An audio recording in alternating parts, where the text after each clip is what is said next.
Vega Jewelers varu presenting the bouquet. నమస్తే విజయవాడ. నమస్తే. Sorry Suma గారు, నాకు మైక్ ఇవ్వడానికి కొంచెం డిలే అయింది. విజయవాడలో ఇది ప్రీ రిలీజ్ ఫంక్షన్లా లేదు, సక్సెస్ మీట్ చేస్తున్నట్టు ఉంది. Thank you.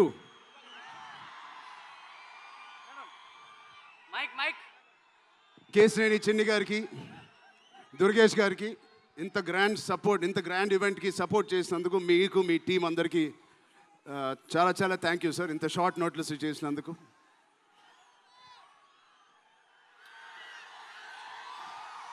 విజయవాడ అసలు మీ అందరి మధ్యలో ఇక్కడికి వచ్చి చేసుకున్నందుకు మీ అందరికీ thank you so much.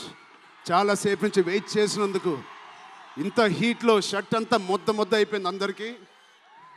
But ఈ హీట్ని, ఈ ఎనర్జీని చాలా ఇంతసేపు ఎంజాయ్ చేసాం.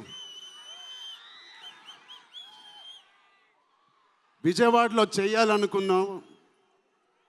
ఎప్పుడైతే డిసైడ్ అయ్యామో నేను సతీష్ గారికి చెప్పాను, ఇది మా లక్కీయెస్ట్ సిటీ. నాన్నగారికి కానీ మాకు ఖైదీ నెంబర్ 150 కూడా ఇక్కడే చేసాం, ఇంద్ర కూడా ఇక్కడ చేసాం.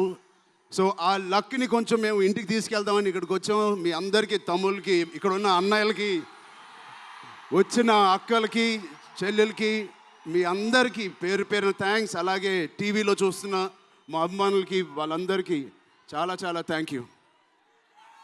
సరే, పెద్ది అన్ని విజువల్స్ చూశారు మీరు. పెద్ది ఎన్నో కథలు వింటూ ఉంటాం ఆర్టిస్ట్గా. కొన్ని కథలు విన్నప్పుడు నచ్చుతాయి, కొన్ని కథలు విన్నప్పుడు ఆశ్చర్యపరుస్తాయి. బట్ పెద్ది అనే కథ మాత్రం విన్నప్పుడు ఎక్కడో గుండెలో, నా హృదయానికి చాలా దగ్గరగా హద్దుకుని ఉన్న ఒక కథ. ఇలాంటి కథ మా నాన్నగారు చెప్పినట్టు 10 సంవత్సరాలకు ఒకసారి వస్తుందేమో ఇలాంటి కథ. అలాంటి కథ నాకు వచ్చినందుకు ఫస్ట్లీ నా సుకుమార్ గారికి, బుచ్చిబాబు గురువు గారికి నేను మనస్ఫూర్తిగా థ్యాంక్స్ చెప్పుకుంటున్నాను. నా దారిలో, నా ఈ సినిమా జర్నీలో నాకు ఇలాంటి ఒక కథ ఇచ్చినందుకు. ఇది నా లైఫ్ లాంగ్, నా సినిమా లైబ్రరీలో వన్ ఆఫ్ ద టాప్ ఫిల్మ్స్గా నిలిచిపోతుంది. పెద్ది చాలా చేసింది, నన్ను వ్యక్తిగతంగా ఒక మంచి దారిలోకి మార్చింది. ఒక యాక్టర్గా నాకు చాలా సాటిస్ఫాక్షన్ ఇచ్చింది. Love you. అలాగే ఇది నాకు బుచ్చి గారు చెప్పినప్పుడు ఇది ఒక సినిమా స్టోరీ లాగా చెప్పలేదు, ఒక వ్యక్తి జర్నీ లాగా, ఒక ప్రయాణం లాగా ఒక కథ మొత్తం నరేట్ చేశారు నాకు. ఇది మామూలు సబ్జెక్ట్ కాదు, ఇది ఎగిసిపడే ఒక మనిషి కథ కాదు. కిందకి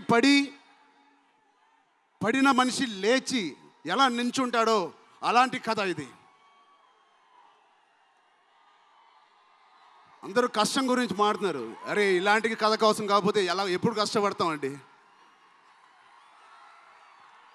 కష్టంతో చేసిన పని కాదు, చాలా ఇష్టంగా, ప్రేమతో చేసిన పని. ప్రతిరోజు లెగిసి పొద్దునే షూటింగ్ ఎప్పుడు వెళ్ళాలా, జిమ్ చేసి షూటింగ్ ఎప్పుడు వెళ్ళాలా అని అనిపించిన one of the rarest films నాకు. బహుశా ఒక మగధీర కనిపించింది, రంగస్థలానికి కనిపించింది, RRR కనిపించింది, మళ్ళీ నాకు పెద్దిగా అనిపించింది. అలాంటి భావం, అలాంటి ఒక ఎక్స్పీరియన్స్ ఇచ్చిన మా బుచ్చిబాబుకి స్పెషల్గా థ్యాంక్స్ చెప్పాలి. బుచ్చిబాబు ఇది నాకు కథ నరేట్ చేసి ఇంట్లో నిజంగా చాలా ఆశ్చర్యపోయిన, తన బుర్ర ఎలా పనిచేస్తుందో అని. ఇంత అద్భుతంగా రాసి పెట్టుకోండి. ఇండియాలో నంబర్ 4 or 3 టాప్ డైరెక్టర్స్లో బుచ్చిబాబు పేరు ఉంటుంది ఫ్యూచర్లో.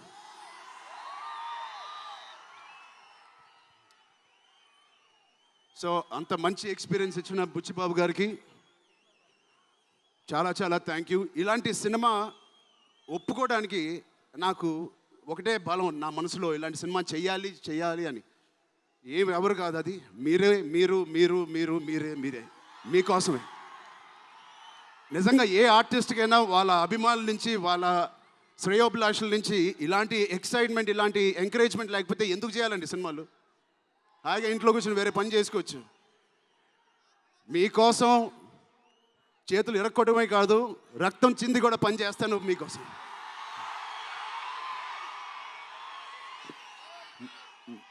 మిమ్మల్ని ఎంటర్టైన్ చేయడం ఒక పిచ్చా, లేకపోతే సినిమాలో మంచి సినిమా చేసి మీకు ఏదైనా ఇవ్వాలని ఒక పిచ్చా నాకు తెలియదు. నాన్నగారి కొడుకు పుట్టినందుకు, కళ్యాణ్ బాబాయ్ గారు ఉన్నందుకు ఇంట్లో ఇది తప్ప నాకు ఇంకేం తెలియదు. బహుశా ఇంకోటి తెలుసుంటే ఇలా ఇంత పెద్ద ఆర్టిస్ట్ నేను ఒక ఫీల్డ్లో అయ్యేవాడిని కాదు. నాకు తెలిసిందల్లా సినిమా సినిమా సినిమా. సో నేను చనిపోయే వరకు మిమ్మల్ని ఎంటర్టైన్ చేస్తూనే ఉంటాను, అది రాసి పెట్టుకోండి.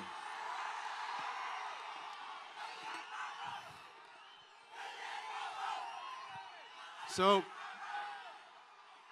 మా టెక్నీషియన్స్ గురించి మాట్లాడాలంటే ఫస్ట్ మా రత్నవేల్ గారి గురించి.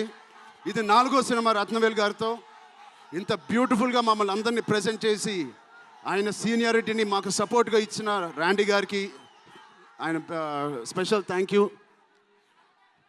అలాగే పనిచేసిన అవినాష్ కొల్లా గారికి థ్యాంక్ యూ సో మచ్. అద్భుతంగా ఇచ్చారు మా పెద్ద వరల్డ్ని. Naveen Nooli thank you so much, fantastic editing. మిగతా టెక్నీషియన్స్ అందరూ, మా అనంత్ శ్రీరామ్ గారు, బాలాజీ గారు, మా choreographer Jani master, Bosco master, thank you so much. మిగతా సింగర్స్ అందరికీ థ్యాంక్ యూ సో మచ్. మా సతీష్ గారి గురించి చెప్పాలి. మొదటి సినిమా ప్రొడ్యూసర్ లాగా కాదు, ఒక 50 సినిమాలు తీసిన ప్రొడ్యూసర్ లాగా ఆయన దీనికి పనిచేశారు. ఆయన ఒక పెద్ద కన్స్ట్రక్షన్ కంపెనీకి యజమాని. దాంట్లో కూడా ఒక నంబర్ 1 స్థాయిలో ఆయన ఎదుగుతూ వెళ్తున్నారు. ఆయనకి ఏం పని ఇచ్చినా ఇంత చిత్తశుద్ధితో, ఇంత డెడికేటెడ్గా చేయలేదు. ఆయన చేస్తారు. మామూలుగా నేను పనిచేసిన 1-2 ప్రొడ్యూసర్లు టీ తాగి భోజనానికి వచ్చి వెళ్ళిపోతారు. అలాంటి టీ తాగి వెళ్ళే ప్రొడ్యూసర్ కాదు. ఎవ్రీ డే 3 పూటలు అంటే 8 అవర్స్ మాతోనే గడిపినాడు. నాకు ఒక్కరోజు గుర్తులేదు ఆయన సెట్లో లేకుండా. అంత బాగా ఆయన ఇలా మాకు సపోర్ట్ చేసినందుకు, వెన్నుపోటు కాదు సారీ, వెన్నంట మాకు ఉన్నందుకు సతీష్ గారు థ్యాంక్ యూ సో మచ్. అలాగే మా కో ప్రొడ్యూసర్స్ అండ్ ప్రెజెంటర్స్ మైత్రి రవి గారికి, నవీన్ గారికి కూడా థ్యాంక్ యూ. బిఫోర్ యూ వాళ్ళకి కూడా thank you. India wide release చేస్తున్న మా జియో సినిమాకి కూడా చాలా థ్యాంక్ యూ. టీ సిరీస్ మ్యూజిక్కి చాలా థ్యాంక్ యూ. ఇంకా ఎవరెవరు అసోసియేట్ అయ్యారో వాళ్ళందరికీ చాలా చాలా thank you. Rahman sir, you are the biggest pillar of Peddi. మేమందరం ఎంత కష్టపడ్డామో 2.5 సంవత్సరాలు, 280 రోజులు, దాన్నన్నిటినీ మీరు దగ్గర తీసుకొచ్చి దానికి ఒక ప్రాణం పోస్తున్నారు. రోజు 6 గంటల మార్నింగ్ వరకు పనిచేసి పడుకుంటున్నారు ఆయన డెడికేషన్కి, ఆయన సినిమాలో పనిచేస్తున్నందుకు చాలా చాలా చాలా థ్యాంక్ యూ. ఏంటి విజయవాడ?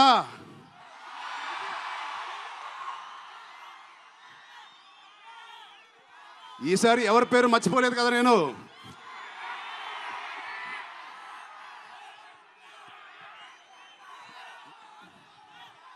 ఆ చంద్రుల్లో ఒక ముక్క జారిందే నా పక్క. మా జాన్వి గారికి ఇక్కడ శ్రీదేవి గారు ఎక్కడున్నారో జాన్వి గారిని చూసి ఎంతో మనస్ఫూర్తిగా, ఎంతో గర్వంగా ఆనందపడుతూ ఉంటారు. అలాంటి జాన్వి గారు ఈ సినిమాలో మాతో పనిచేసినందుకు చాలా చాలా thank you Janhvi garu. You are the happiness of the film. You bring joy to all of us when you come on stage, the way you work. చాలా చాలా పెద్ద లైఫ్ ఉంది మీకు.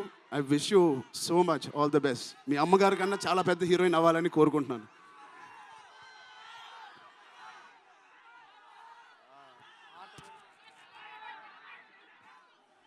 సో డేట్ గుర్తుందా? జూన్ 1. మా అమ్మాయిలందరికీ ఒకటి చెప్పేసి వెళ్ళిపోదాం అనుకుంటున్నాను. యాక్చువల్గా వెళ్ళాలని లేదు, ఇక్కడే ఉండాలని ఉంది మీతోనే. Love you. ఎప్పుడైనా ఒక ఆట ఓడిపోతే అది ఆటగాడు ఓడిపోయినట్టే కాదు, ఒక దేశం మొత్తం ఓడిపోయినట్టు ఏ ఆటైనా.